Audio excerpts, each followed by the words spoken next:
정희성 시인의 저 산이 날더라. 목월, 이때 목월은 박목월이겠죠. 박목월 시의 운을 빌려 라고 하는 거 보니까 이 시는 박목월 시인의 시를 차용하여 창작하였다 라는 것을 알 수가 있겠습니다. 그 시가 뭐냐고요? 산이 날 에워싸고 라고 하는 시입니다. 따라서 정희성 시인의 저 산이 날더러 라는 이 시를 알려면 박목월 시인의 산이 날 에워싸고를 먼저 읽어야 합니다. 그래서 여기다가 이렇게 카드로 이 시에 대한 설명을 링크를 걸어 놓을게요. 링크를 걸어 놓을 테니까 이 시를 모르는 학생은 먼저 산이 날 에워싸고를 먼저 보시고, 안 길어요. 짧아요. 그리고 난 다음에 저 산이 날더러 요 파일 영상으로 돌아오는 것이 맞습니다. 자, 박목월 시인의 산은 탈속적 공간이고요. 화자는 들찔레, 쑥대밭처럼 자연에 순응하는 삶을 살고 싶어 합니다. 그러나 요 정희성 시인의 저 산이 날더러는 흙이나 파먹다 죽으라 한다. 즉 현실에 대해서 매우 냉소적입니다.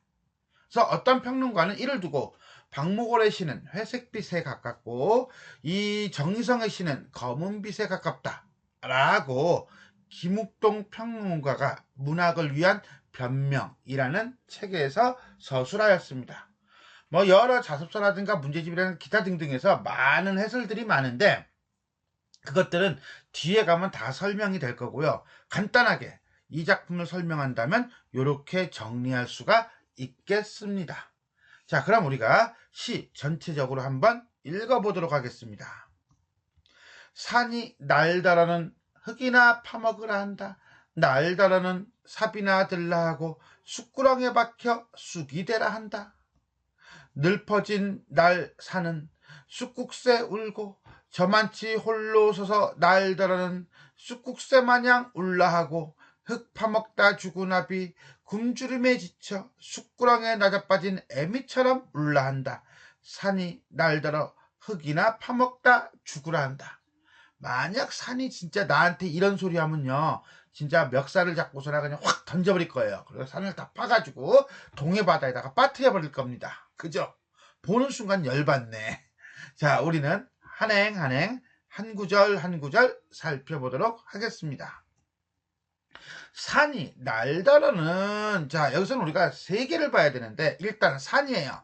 산이라고 하는 것은 명령의 주체, 명령하는 자 내지는 운명을 결정하는 자라고 본다면 날더러는 할 때 요 는이에요. 는 다른 사람한테는 안 하고 나에게만, 이런 뜻이죠. 그죠? 나에게만 왜 그래, 나한테 왜 그래 라고 하는 화자의 인식이 드러나고 있다 라고 보시면 되겠습니다. 흙이나 파먹으라 한다. 여기서 말하는 흙은 농민이죠. 농사죠. 근데 흙이나 파먹다? 이거는 긍정적인 표현이라고 볼 수는 없을 거예요. 그죠? 가난하고 소외된 농민의 삶 정도로 보시면 되겠습니다. 또 하나, 산이 날더러는 파먹으라 한다. 이렇게 얘기해요. 뭐라고? 산이 날더러는 파먹으라 한다. 한다면 이건 결국 산이 화자에게 명령하는 형식이고요. 이거는 산이라고 하는 운명의 주제자에 의한 운명적 삶의 인식을 드러낸다. 그 다음에 뭐뭐라 한다라고 하는 통사구조가 뒤에 가서 계속 반복이 돼요. 반복이 됨으로써 가난이라는 현실에 대한 냉소와 그 다음에 체념적 태도가 드러나고 있다라고 보시면 되겠습니다. 날더러는 삽이나 들라 하고, 삽, 노동자로서의 삶이죠. 이나 들라 하고, 이나 들라 하고, 여기서 뭐가 문제예요? 이나죠. 이나 들라 하고 뭐야? 체념을 부각하는 보조사이죠. 그리고 화자의 태도가 드러난다.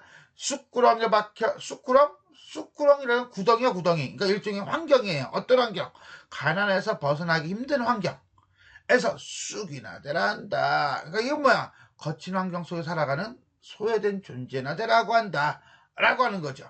그러면 삽, 쑥구렁, 쑥은 결국은 소외되고 버려진 삶 이라고 본다면 이 쑥구렁에 박혀 쑥이나 되라고 하는 것은 이러한 환경에서 이러한 삶을 감수해야만 하는 처지라고 보시면 되겠네요. 늘퍼진 날 사는, 늘퍼진 날, 늘퍼진 잘 안 쓰는 단어죠.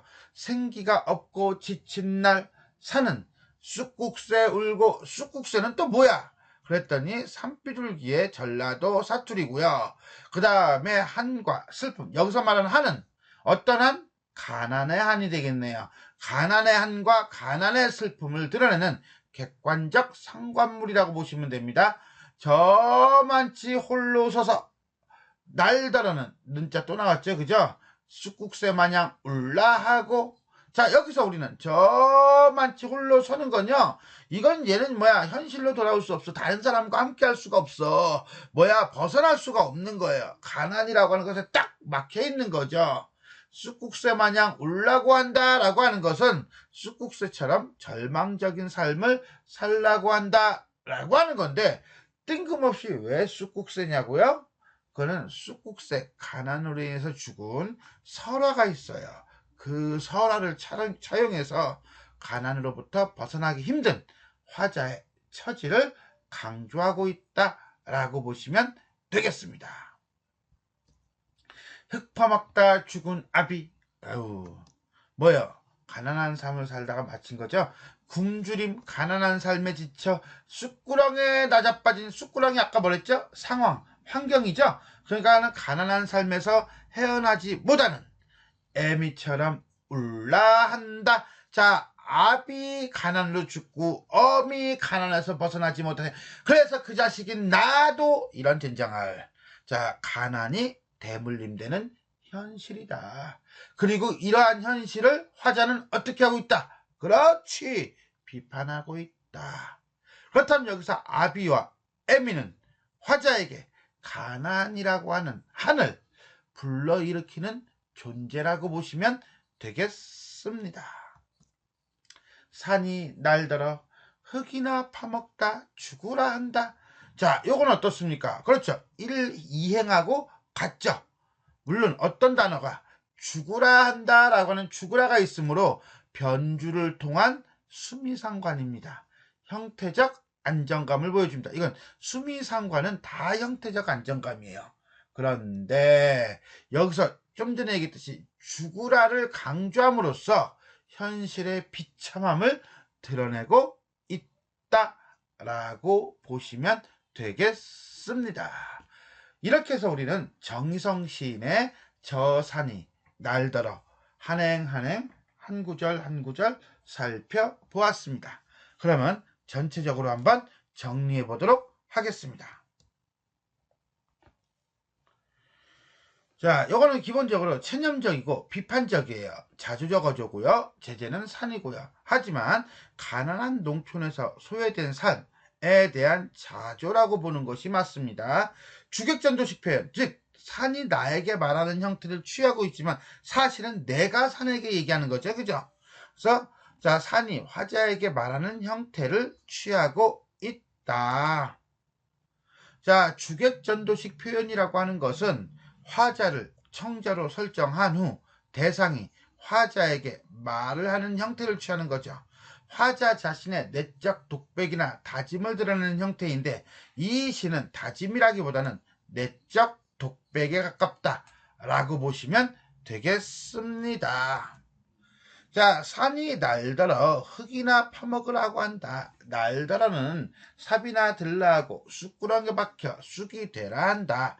라는 것은 결국 산이 날더러 뭐뭐라 한다, 뭐뭐라 하고 뭐뭐라 한다 라고 하는 형태로 보여줌으로써 우리가 어떻게 표현하고 있습니까?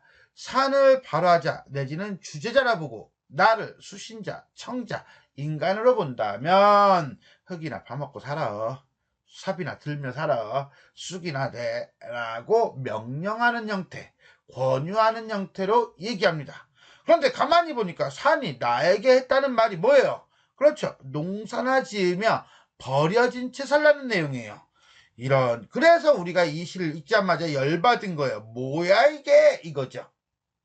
근데 이거는 화자가 농사를 짓지 않고 버려지지 않은 잘 사는 해피한 상태에서 산에게 이 말을 들은 것이 아니라 애진역의 화자가 지금 이러한 상황이라는 거죠. 문제는 이러한 처지에 처해 있기 때문에 이것은 결국 뭐라고 보는 거예요? 나가 산에게 얘기하는 거예요. 뭐라고? 나보고 지금 죽으라고 하는 거야! 라는 거죠. 즉 자주와 냉소로서 아비 애미처럼 대물림한 가난 속에 죽으라고 하는 거냐? 라고 하는 비판을 보여주고 있다 라고 하는 거예요. 화자는 현실에 대해서 흙 파먹다 죽은 아비 굶주림에 지쳐 쑥구렁에 나자빠진 애미처럼 울라고 죽으라고 하는 거냐? 라고 인식을 한다는 거죠. 이것은 벗어날 수 없는 가난한 현실에 대한 냉소적 태도이며 현실에 대한 비판이다 라고 보시면 되겠습니다.